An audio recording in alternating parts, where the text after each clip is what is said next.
Damn, 50%? Okay, you guys want to know more about SABER? No problem. Let's talk about Nero Claudius Caesar Augustus Germanicus, the 5th Roman Emperor. Not to be mistaken with the more famous Julius Caesar, the Roman general, who surprisingly is also a SABER-class servant in Fate Grand Order, perhaps to be showcased on a later date. But anyway, in episode 9 of Fate Extra Last Encore, the anime did a surprisingly decent job of summarizing Nero's life, like much better than how any of them were handled in Fate Apocrypha, and they stylized it in a very beautiful way as well. But if that wasn't enough, let's now take a more detailed look at who this Roman emperor was back when she was alive. Just a side note though, this is going to cover mostly the fate-altered version of her story, so if you're familiar with ancient Roman history, everything most likely won't be historically accurate. For starters, in case you didn't already know, Nero was gender-bent for no other reason than to trick people into thinking that they would be playing Aurea in the Fate Extra game. But that's not important. What is Nero's story. So, let's get started. Nero was born in the year 37 AD, of his father Gnaeus, the cousin of the 4th Emperor Claudius, and his mother Julia Augusta Agrippina, the younger sister of the 3rd Emperor Caligula. At the time of Nero's birth, Caligula was the one in power. However, in the year 41 AD, he was murdered by his own Praetorian Guard. Nero's father had also died the year before, so Claudius was the one to end up ascending the throne to become the 4th Emperor of Rome. As the new emperor, he married Agrippina, who then convinced him to adopt Nero as their son, even though Nero was initially stripped of the privilege of being considered as next in line for emperor. You see, this was all part of Agrippina's plan in an attempt to make Nero emperor so that she could actually be the one in charge from behind the scenes. So with the first step of getting the emperor's approval of Nero's entrance into the family completed, the next step was to pressure Claudius's daughter, Octavia, into a marriage with Nero. And at the young age of 16, in the year 53 AD, the two became married, thus cementing Nero's position as a member of the royal family. With Nero's birthrights now confirmed, the next step was to remove Claudius from power, and sure enough, in the year 54 AD, Claudius died, assumed to have been poisoned by Agrippina. This allowed for Nero to become the 5th Emperor of Rome all before her 18th birthday, making her the youngest person to ever sit on the throne at that time. Now with Nero the one with all the power, she decides to gain the favor of the masses by giving money to all her citizens and abolishing all indirect taxes. It's because Nero was someone who cared more for the people that she ruled over than anything else, and the people loved her for it.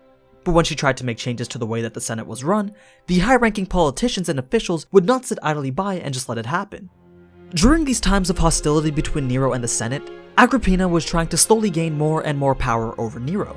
This wasn't confirmed in the history books or anything, but Nero was said to have been poisoned by Agrippina when she was a child, and in order to get an antidote that would keep the poison at bay, Nero would have to do the bidding of her mother. Eventually, she grew sick of being controlled like a puppet, so she took the matter into her own hand and publicly executed her mother under the pretense that she was trying to poison her. With Agrippina gone though, so was the antidote.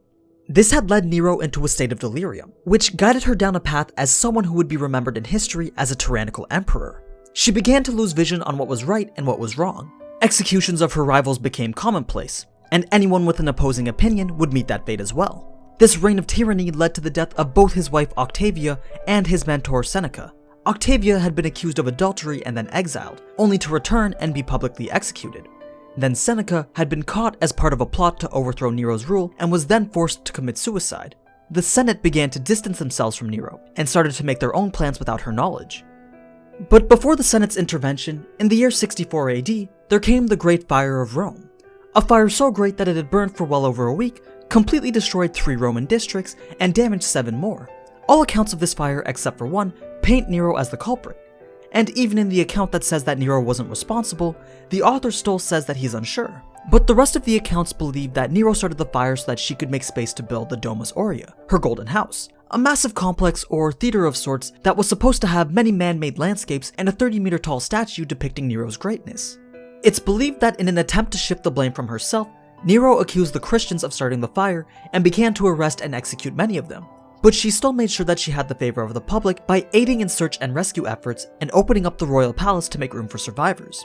Eventually, the Domus Aurea was constructed and the Golden House became a prominent palace right in the heart of ancient Rome. But just to be clear, it's not confirmed that Nero planned this fire.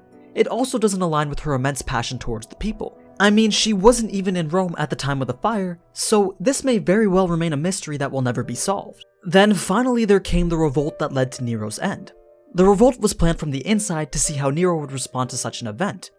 Nero ended up doing nothing, convincing herself that the popularity that she had gained over the years with the people would act as a shield from any sort of defiance. The people did not rise up to protect their beloved emperor, and yet Nero still waited. But after the Senate saw her doing nothing, they resigned themselves from her side and branded her as a traitor. This forced Nero to have to abandon Rome with nothing but 4 of her closest allies. She had planned to think through the situation, but once a courier brought a message declaring her as a public enemy that was meant to be executed, she knew her only option was suicide. As she contemplated the action, her only thought was, what an artist dies in me. What Nero didn't know at this time, though, was that the Senate recalled the order to execute her in order to preserve the Julio-Claudian bloodline. But it was already too late. Nero couldn't muster the strength to end her own life, so instead, she ordered one of her comrades to do it. And by the time the soldiers got to Nero, they saw her already moments away from dying. One tried to save her with his cloak, but when he realized he couldn't, he walked away, and Nero made one last statement saying,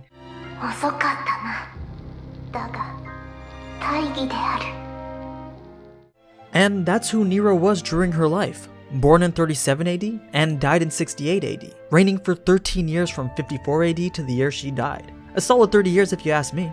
Now, what of her abilities and noble phantasms? I think that the most important thing to understand with Nero is her Imperial Privilege skill, because this is primarily what allows her to be as powerful as she is. And what it does is it temporarily grants her access to skills and abilities that would otherwise be impossible to use for someone of her class.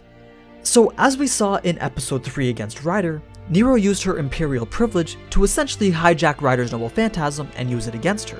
But it's not limited to just others' abilities. It can be all types of skills relating to mainly riding, swordsmanship, artistry, and military tactics, but also covers other areas.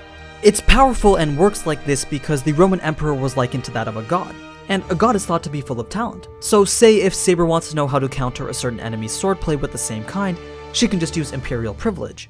If she wanted to learn how to drive a car, she could just use Imperial Privilege. But due to her migraines that are caused from her mother's poisoning in her past life, she would soon forget the ability that she just had learned. Nero also uses the Imperial Privilege to alter her class from what should have been Rider to Saber, as she had deemed it more worthy of a position for her commander-like lifestyle. And as such, she carries the sword Estus, the original flame. Although it has magic running through it, it is not a noble phantasm in itself. It acts as the key to activate her true noble phantasms, the Aestus Domus Aurea, Golden Theater of the Flamboyant, which, as you now know, is named after the same complex that she built in place of the buildings that were destroyed in the Great Fire. The Golden Theater is produced through magic similar to how a reality marble materializes the inner world of servants, but it's different in the way that it actually modifies the external world through Nero's ability to perform high thaumaturgy. This allows the theater to exist for extended periods of time, with all the abilities that come from it present and active. So while an enemy is within the Golden Theater, not only is it impossible to escape, but Nero can also modify the interior at will and alter the landscape to her own benefits. While in the theater, Nero's sword gets covered in flames, and she gains the ability to activate the technique Laus St. Claudius, Imperium of the Maiden's Flowery words. A sword skill where she charges toward the enemy with a trail of flower petals following closely behind, and then she makes a single powerful strike. It's an ability that's meant to embody the elegance of her artistic side. And her final skill is called Thrice Setting Sun Invictus Spirit, Thrice though I welcome the setting sun. It's basically the ability to revive herself if she dies in battle, but only up to 3 times, so it's not as strong as Heracles, although it would be interesting to see if Imperial Privilege would work on that ability too. Also, it's not something that can be instantly activated or used at the moment of death. It has to be prepared beforehand, meaning that if Nero knew she was in a situation that would end up in her losing, she would make the necessary preparations to have it activated at the moment that she dies. And that's pretty much Fate Extra Last Encore's Saber, at least one of them anyway. So I hope you guys enjoyed this week's video, and be sure to vote in the community poll for the servant that you want to see covered next week.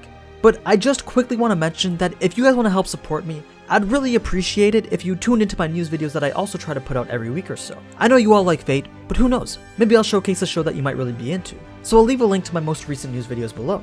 But as always, thanks so much for watching, and if you enjoyed this type of anime content, then you already know what to do. So until next time,